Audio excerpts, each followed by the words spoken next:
Friends, তো দেখো আমি আমার গ্রামের বাড়িতে কালকেও আসলাম। কালকে বিকালবেলা গেছিগা, কিন্তু তখন লোক আসে নাই, তো কাজও হয় নাই। তো দেখো আমি আমার ছাদের নিচেই বসে আছি। আমার নিজের একটা ছাদ থাকা সত্ত্বেও আমি অন্যের বাড়িতে থাকতে লাগে, কত কথা শুনতে লাগে। কি আর করবো, যতদিন ছেলে মেয়ে বড় না হয় এতদিন অন্যের বাড়িতেই থাকতে হবে। আমরা ঘরটা ধরি প্রায় 2021-এ। একবার আসি নিচেটাকে, যেহেতু আমরা এত বছর বাইরে ছিলাম লামডিংয়ে, তো সেভাবে আর মানে একবার আসতাম, একটা জিনিস করে যেতাম। প্রথম ফাউন্ডেশন, তারপরে ফিলার, তারপরে ছাদ। তো এখন যেন একবারে আগরতলা আয়া পড়ছি। তো এবার ভাবলাম এবার সামার ভ্যাকেশনে দুজনে মিলামিশা করে মানে এবার ওয়ালগুলা উঠে নেই।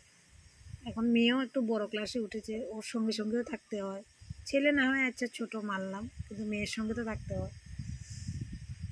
তো এই জন্য ভাবলাম এখন 2 দিন ধরে একটু তাইজ দিয়ে কাজগুলো করায় নি, যেহেতু সামার ভ্যাকেশন দুজন ঘরে আছে, একটু টেনশনটা কম।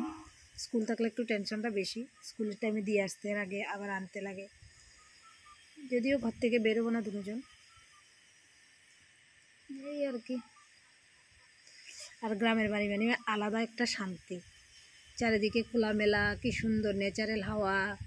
এখানে কোনো কিছু কোয়ার মতো মানে কেউ কারোর কোনো কিছু, যার যার মতো করে সবাই চলে, একটা আলাদাই একটা শান্তি। এই দেখো আমার এদিকে হচ্ছে একদম চারিদিকে গ্রিন গ্রিন, এগুলো হচ্ছে রাবার বাগান আমাদের না ভাসুরে। আর এদিকে আবার আছে বাঁশ বাগান, এই যে বাঁশ বাগান। আবার ওটা আর একটা বাড়ি মানুষের। এখানে আমি অনেক প্রত্যেকটা মহিলার একটা শখ থাকে, একটা নিজের মতো করে ঘর উঠাবে, ঘরে থাকবে, ঘর সাজাবে। হয়তো বা আমার ঘর উঠাতে পারবো, ঘর নিজের হাতের মন মতো করে। আমার এখন ইচ্ছা, এখন আমি পারবো না আর কি। কারণ এখন তো আবার ছেলে মেয়ের সঙ্গে থাকা ভীষণ জরুরি, যেহেতু পড়াশোনা করে দুজনে। তো এখন ঘর তুলবো, পরে যখন হবে হবে তখন সাজাবো। শ্বশুর শাশুড়ি থাকবে, বিশেষ করে শ্বশুর শাশুড়ি ওই রুমটার মধ্যে থাকে। এখানে একটা আমাদের পুরানা ঘর ছিল, এই ঘরটা ভেঙে ওইখানে ঘর বানাই, তারপরে এখানে এই ঘরটা উঠানো হয়। তো এবার কমপ্লিট করেই নেব, কিছুদিন কষ্ট হবে আর কি।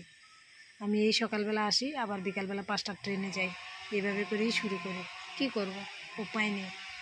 তো 2-3 দিন পরে যদি ওর বাবা ছুটি নেবে, ছুটি নিলে তখন আর আমার কষ্ট হবে না, ওর বাবাই আসবে তখন আর কি। তো এই আর কি, আমার গল্প এতটুকুই। আমি যখন সব কিছু শেয়ার করি, তা আমি ভাবলাম এই জিনিসটাও আমি আপনাদের সঙ্গে শেয়ার করি। সবসময় তো আমি আমার মানে ভাড়া রুমে থাকি, ওই ভিডিওগুলো শেয়ার করি। এটা আমার নিজের বাড়ি, আমার নিজের বাড়ির একটা জিনিস শেয়ার করি। তো এটাই আজকে শেয়ার করলাম। আর একদম গ্রামের বাড়ি মানে খোলামেলা, খুব সুন্দর। সত্যি কথা বলতে আমার গ্রামের বাড়িতেই খুব ভালো লাগে। আমার বাপের বাড়িও গ্রামে, শ্বশুর বাড়িও গ্রামে, আমার খুবই ভালো লাগে। কিন্তু আমার ছেলে মেয়েরা আবার অতটা ভালো পায় না, ওরা একটা লিমিটেড একটা জায়গার মধ্যে থাকতে ভালোবাসে। এই আর কি, এখানে আসলে তো একটা অনেকটা বড় জায়গা, এদিক ওদিক ভালো লাগে কিছু সময়ের জন্য, কিন্তু মানে সব সময়ের জন্য না। এই আর কি। তো চলো টাটা। আজকে যদি লোক আসে কাজ করার, তো কাজ করবে, না হলে আবার বিকালবেলা এমনি চলে যাবে। চলো টাটা।